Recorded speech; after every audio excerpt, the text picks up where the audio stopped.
Well, kalimutan ko tuloy. Okay. Give comments. First thing, of course, I really want to thank St. Bernadette students for, sharing their noise with me, sharing their heartaches and headaches with me. Pero despite the fact na they were really noisy, I'm still very proud that they are my students. They're actually my first advisory class. Kamo kay magtanaw man day mo. Day pag inapat you. I want to thank you. I am proud. Bisag man ang mga sigira kong pangasaba every day. I'm still proud to be your advisor. Etchos! Itabi wala na kadung si Sir Love si Sir Plaza. Hello. Okay, thank you. Do I really have to enumerate? Although, especially sa girl, grabe kasakit sa ulo ang mga boys. Ang mga babae may tig-neutralize. Tapos, mga boys, sige mo banha, love magyapon ta mo, pero sa'yo lang good. Masako ko sa inyo ha, syempre, sige na kong pangasaba. Dili pagid ko ninyo paminahon, hindi ko rin malusot ang sulod diri, lusot dito. Pero I know, siguro mga years from now, if you would get to see each other again, makakita ko successful naman sa inyong life, I would really be very happy, I would really be very proud of you. For now, syempre, basta hindi kita magkita-kita because right after this month or the next month, I would be leaving.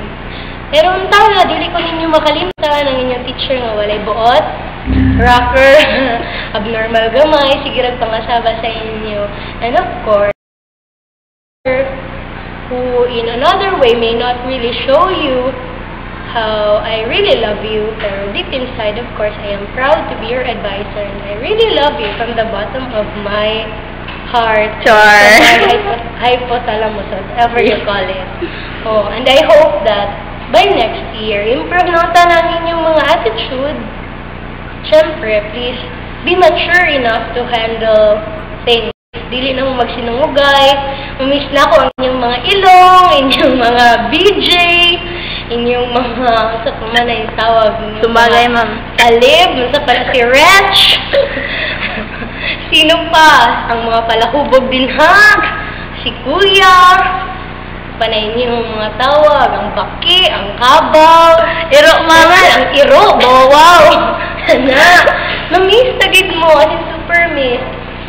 It doesn't mean na tungod kay, mundang po, tungod kay inanabanaan mo. Pero this is a decision na I have already made a long time ago pa. Pero parang this is really fine at dili mo sumana mo nga mahawak ko tungod sa inyo ha, pero dili man na. Pero partly, oo. Sakit, mamoy. Burn. Ano, magid na kita pa ta. Di ko niya walimtan ha. Kasi sunod, mga manager na mo niya. May putos ng gapon ko. Di ra ko ninyo pansin nun. Pero, hope to see you again next time and keep rocking. I'll miss you. I think I will really, really miss you. And of course, I love you more. Love you. Okay. Hello, section at St. Bernadette second year. It has been my first time to handle students na very noisy.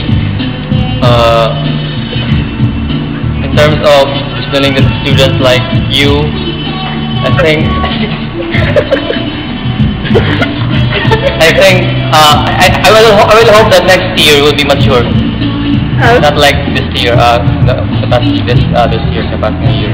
Okay, thank you.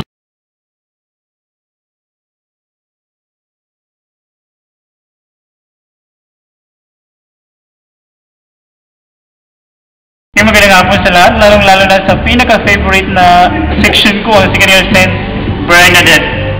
Well guys, thank you for spending time with me, being your teacher, at sa lahat ng ipinapakita niyo sa aking behavior during our discussion. I know, stop talking, you know.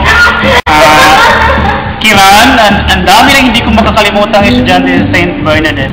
Well, thank you for teaching me. It is very challenging having a kind of students like you, and I guess my career as a teacher would not end in this journey or time. I know we'll see each other along the way, and I hope that next year you will change your behavior at sa lahat ng pag-uugaling hindi natin magugustuhan. Maraming salamat. I hope meron kayong natutunan sa akin sa ating paglalakbay sa kontinenteng Asia, ano? Sana ay magkikita pa tayo sapagkat hindi naman tayo mabubulag kung yun ay hindi papahintulot sa akin ng buong may kapan. Okay? So let's call it a day, guys, and see you along the way. The end is right. I hope you had the time.